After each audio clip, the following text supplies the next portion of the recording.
Hello दोस्तों, ये रिश्ता क्या कहलाता में आ गया बड़ा ट्विस्ट। जैसा कि आप लोग जानते हैं, अभीरा की होने वाली है शादी और अभीरा को फेरे लेते समय ही कुछ एहसास हो जाता है कि अरमान को कुछ हो रहा है।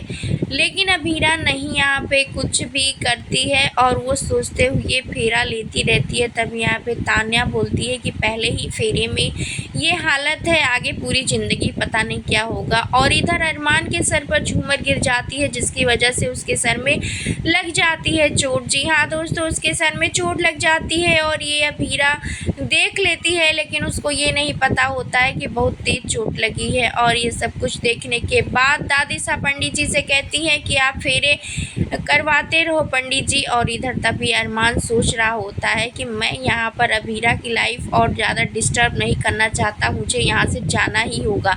लेकिन उसके सर में ज़ोर से दर्द होता है और सर को वहीं पे पकड़ के खड़ा होता है। और इधर अभीरा देखती है कि कुछ तो गिरा है, क्या गिरा है। जैसे घूम के देखती है, उसको अरमान नज़र आता है, लेकिन वो कुछ नहीं कर सकती है क्योंकि वो अपने मन में ये सोच रही होती है कि मुझे अब मूव ऑन करना है। मैं अरमान और पुकी को पीछे छोड़कर आगे ये अंशुमन के साथ में बढ़ रही हूँ, तो मुझे ये सब कुछ भूलना होगा, मुझे आगे का देखना होगा। अरमान सोच रहा होता है कि इतने साल 7 साल तक मैंने अभीरा को बहुत ही ज़्यादा परेशान किया है, उसको बहुत ही ज़्यादा दुख दिया है, तो अब मैं उसकी लाइफ में आकर फिर से उसको दुख नहीं देना चाहता। और इधर पंडित जी मंत्र पढ़ रहे होते हैं, अभीरा आगे नहीं बढ़ पा रही होती है, वहीं पर खड़ी होती है और अंशुमन उसको देख रहा होता है, लेकिन कुछ नहीं बोलता है। जैसा कि आप लोग जानते हैं, अंशुमन अभीरा को कुछ नहीं बोलता। लेकिन तभी दादी सा कहती हैं कि तुम्हें अंशुमन अपने आप को संभालना होगा और अभीरा को भी, और तुम दोनों को ही एक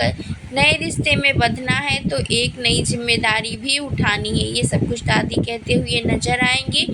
और इधर इधर अंशुमन भी सोच रहा होता है कि शादी अब मैं नहीं करना चाहता, क्योंकि मैं चाहता हूँ कि सबसे पहले मैं पूकी को ढूंढूं और अभीरा के फेस पे एक बड़ी सी स्माइल आए और वो खुश होते हुए मुझसे शादी करे, ना कि दुखी में होते हुए मुझसे शादी करे। इधर अरमान सोच रहा होता है और उसको ये सब कुछ सोचते सोचते उसको आ जाता है वहाँ पे चक्कर, क्योंकि उसको बहुत तेज उसके सर में चोट लगी होती है, जिसकी वजह से उसको कुछ भी दिखाई नहीं देता है और उसको बेहोशी सा लगने लगता है, वो गिरने ही वाला होता है। और तभी उसके दादू गीतांजलि के आ जाते हैं और उसको संभाल लेते हैं, वहाँ से लेकर चले जाते हैं। जी हाँ दोस्तों, वहाँ से लेकर चले जाते हैं। शो में आने वाला है कोई बड़ा ट्विस्ट, क्योंकि अभी अरमान होने वाला है जब बेहोश, उसके बाद उसको हॉस्पिटल में होश आएगा, लेकिन उसका इंटरनल ब्लड लॉस बहुत ज़्यादा हो चुका होता है और उसको ब्लड की बहुत ज़्यादा ज़रूरत होती है। लेकिन यहाँ पे गीतांजलि इस शहर में किसी को भी नहीं जानती है, वो सिर्फ एक अभीरा को जानती है, उसी का नाम उसके